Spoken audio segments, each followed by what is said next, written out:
Now, if you've ever looked much into dry eyes, you'll no doubt have stumbled upon the condition known as Sjogren's syndrome. In this video, we'll have a look at the causes of dry eyes and also the significance of Sjogren's syndrome as concluded by the leading research study on dry eye disease. And finally, why this is important for treating dry eyes successfully.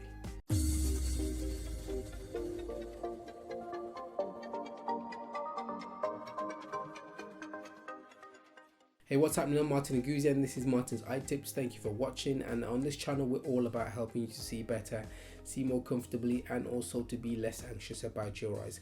If that sounds remotely interesting to you, then please go ahead and subscribe to the channel.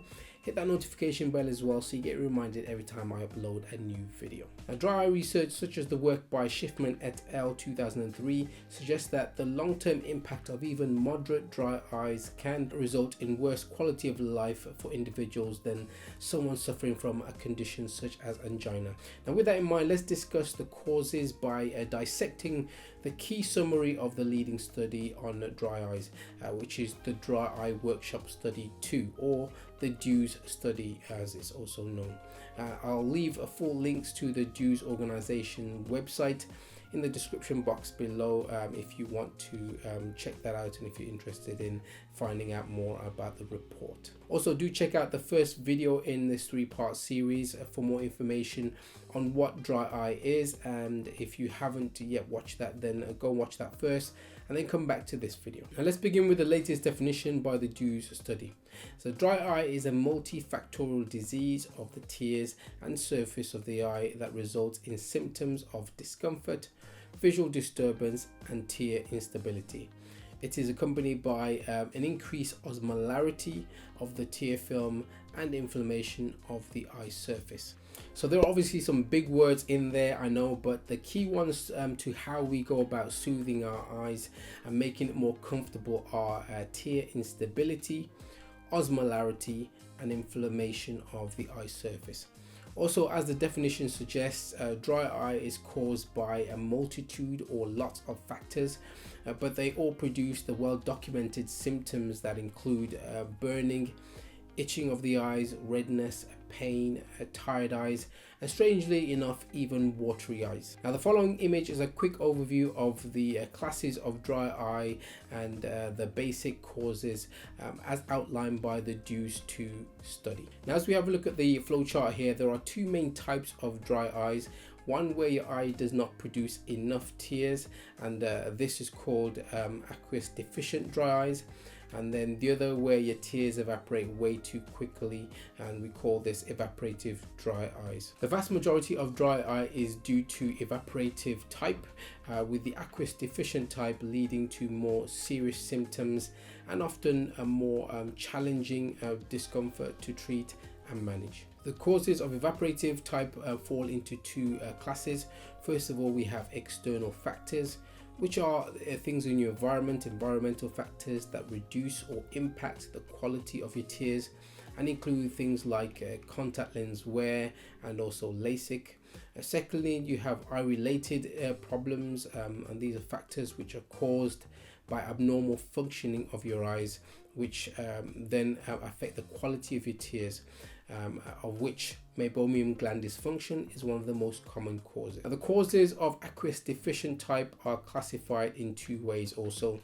First of all, it's when it's due to Sjogren's syndrome, and then secondly is everything else that is non-Sjogren's syndrome related but causes a lack of tear production and the same serious long-term dry eyes.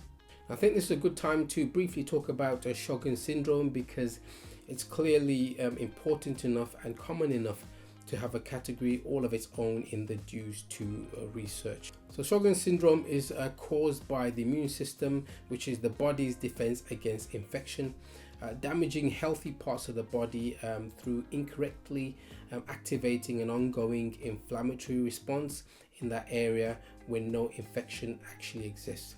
So this is known as an autoimmune condition, and there are many autoimmune conditions that range from rheumatoid arthritis to psoriasis, and Crohn's disease. However, Sjogren syndrome usually affects areas of the body that produce fluids such as your tears and your salivary glands. But other parts of the body such as the nerves and the joints can also be affected by Sjogren syndrome as well. Now coming back to those big words from earlier on, tear instability, osmolarity and inflammation of the eye surface. Here's how they all fit in. So firstly, with tear instability, it's worth knowing that your tears are made up of 3 distinct fluid layers that are released by different glands and pores to form the mixture that is our tears. First of all, we have an oil layer at the front that stops the watery layer evaporating too quickly. Then secondly, in the middle we have the watery middle layer, which provides moisture to the eye that is needed. And then thirdly, we have the mucus layer at the bottom, which holds all the layers together and evenly spread over the eye. So starting with inflammation of the eye's surface.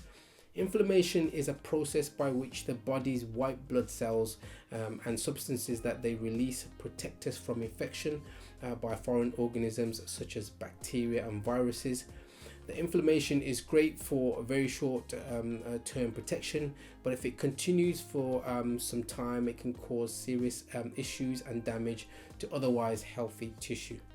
On the eye, it's a key problem that can either cause dry eyes, or it can also be the result of ongoing dry eye, depending on the path in the above classification and flow chart that is taken. Now, as part of any inflammatory process, we get heat produced, as well as other signs like redness, dilated blood vessels and swelling. Now, tear instability comes about when the tear film doesn't stay evenly spread over the surface of the eye, and this can happen because the mucus production from the mucus glands is low, or the surface of the eye is slightly damaged, and the mucus can't evenly spread or anchor onto on the surface of the eye. The result is soreness and the triggering of inflammation and the symptoms of dry eye. Now, osmolarity, this is basically how concentrated your tear is. For example, the more evaporation of the watery layer that occurs, then the greater the osmolarity and the dry eye as well.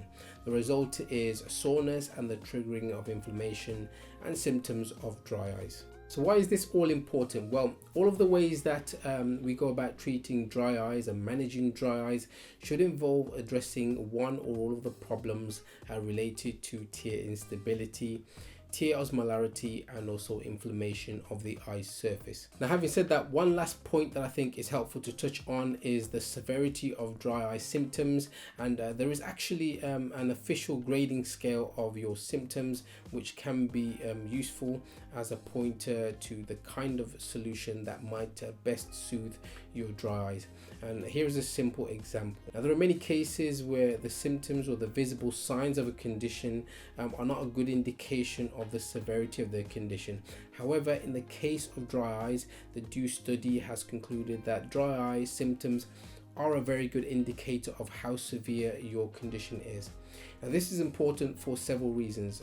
For one, it means that we can get a very good indication of how well your dry eye is being managed by how severe the symptoms are. The reason that symptoms are such a good indicator is because inflammation is the biggest cause of dry eye discomfort and the problems associated with dry eyes. So by dealing with the inflammation, we can manage and even cure dry eye symptoms.